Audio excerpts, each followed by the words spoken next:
Hi friends, ನಮಸ್ತೆ. ಎಲ್ಲರಿಗೂ ಹೇಗಿದ್ದೀರಿ? ನಾನಿವತ್ತು ನಿಮಗೆ ನಿಂಬೆಕಾಯಿ ಉಪ್ಪಿನಕಾಯಿ ಮಾಡೋದು ಹೇಗಂತ ಹೇಳ್ಕೊಡ್ತಿದ್ದೀನಿ. ನಾನಿಲ್ಲಿ ಒಂದು 30 ನಿಂಬೆಕಾಯಿನ ಈ ರೀತಿ ಕಟ್ ಮಾಡಿ ಇಟ್ಕೊಂಡಿದ್ದೀನಿ. ಆಮೇಲೆ ಬೆಳ್ಳುಳ್ಳಿನ ಒಂದು 10 ಗಡ್ಡೆ ಹಿಂಗೆ ಸಣ್ಣಕ್ಕೆ ಪೀಸ್ ಮಾಡಿ ಇಟ್ಕೊಂಡಿದ್ದೀನಿ. ಇದು ಸಾಸಿವೆ ಮತ್ತು ಮೆಂತ್ಯಕಾಳನ್ನ ಈ ರೀತಿ ಸಣ್ಣಗೆ ಮಿಕ್ಸಿ ಮಾಡಿ ಪೌಡ್ರ್ ಮಾಡಿ ಇಟ್ಕೊಂಡಿದ್ದೀನಿ. ಆಮೇಲೆ ಉಪ್ಪು ರುಚಿಗೆ ತಕ್ಕಷ್ಟು. ನಾನು ಇಲ್ಲಿ 1 kg ಅಷ್ಟು ಸಕ್ಕರೆ ತೊಗೊಂಡಿದ್ದೀನಿ. ಆಮೇಲೆ ನೀವು ಖಾರ ಪುಡಿನ ನಿಮಗೆ ಯಾವ ರೀತಿ ಬೇಕೋ ಅಷ್ಟು ನೋಡಿ ಹಾಕ್ಕೊಳ್ರಿ. ನಾನಿಲ್ಲಿ ಒಂದು 4 ಸ್ಪೂನು ಖಾರ ಪುಡಿ ತೊಗೊಂಡಿದ್ದೀನಿ. ಬನ್ನೀಗ ನಿಂಬೆಕಾಯಿ ಉಪ್ಪಿನಕಾಯಿ ಮಾಡೋದು ಹೇಗಂತ ತೋರಿಸ್ತೀನಿ ನೋಡಿ. ಇಲ್ಲಿ ನಾನೀಗ ಒಂದು ದೊಡ್ಡದು ಪಾತ್ರೆ ತೊಗೊಂಡಿದ್ದೀನಿ. ಅದಕ್ಕೀಗ ನಿಂಬೆಹಣ್ಣು ಹಾಕ್ತೀನಿ, ಹೆಚ್ಚಿಟ್ಟು ನಿಂಬೆಹಣ್ಣು. ಆಮೇಲೆ ಅದಕ್ಕೆ ನೀವು ರುಚಿ ನೋಡಿಕೊಂಡು ಉಪ್ಪು ಹಾಕ್ಕೊಳ್ರಿ. ನಾನು ರಸ ತೆಗೆದಿಲ್ಲ, ಸ್ವಲ್ಪ ಜಾಸ್ತಿನೇ ಉಪ್ಪು ಹಾಕ್ಕೊಳ್ರಿ. ಅದು ನಿಂಬೆಹಣ್ಣು ಹುಳಿ ಜಾಸ್ತಿ ಇರುತ್ತಲ್ಲ, ಸ್ವಲ್ಪ ಉಪ್ಪು ಜಾಸ್ತಿ ಹಿಡಿತೆ.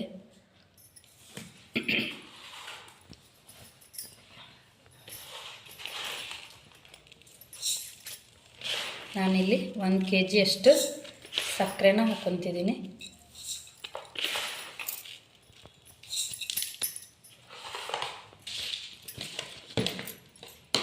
ಇವಾಗ ಖಾರ ಪುಡಿ ಹಾಕ್ತೀನಿ.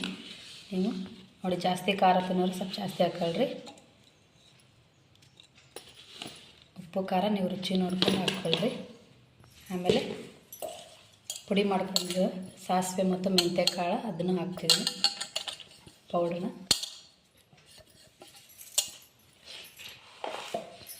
ಆಮೇಲೆ ಹೆಚ್ಚಿಟ್ಕೊಂಡಿರೋ ಬೆಳ್ಳುಳ್ಳಿ ಅದನ್ನ ಮಿಕ್ಸ್ ಮಾಡಿರಿ. ಈಗ ನೋಡಿರಿ, 1/4 kg ಅಷ್ಟು ಅಡುಗೆ ಎಣ್ಣೆನ ಹಾಕಿರಿ. ನಾನು ಆಗಲೇ ಇದ್ದ ಸ್ಕಿಪ್ ಆಗಿತ್ತು. ಈಗ ನೋಡಿ, 1/4 kg ಅಡುಗೆಗೆ ಯೂಸ್ ಮಾಡ್ತಿರಲ್ಲ ಆಯಿಲ್ನ ಹಾಕ್ಕೊಳ್ರಿ. ಇದನ್ನೆಲ್ಲ ಈಗ ನೀಟಾಗಿ ಮಿಕ್ಸ್ ಮಾಡ್ಕೊತಿದ್ದೀನಿ.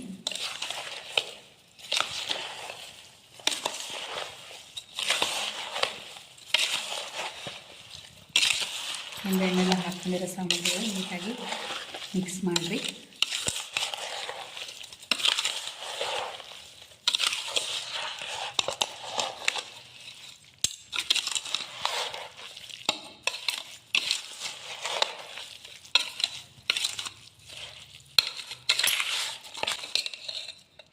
ನೋಡಿರಿ, ಈ ಥರ ಎಲ್ಲ ನೀಟಾಗಿ ಮಿಕ್ಸ್ ಮಾಡಿಕೊಂಡು ಸಕ್ಕರೆ ಉಪ್ಪು ಎಲ್ಲ ಕರಗೋವರೆಗೂ ಈ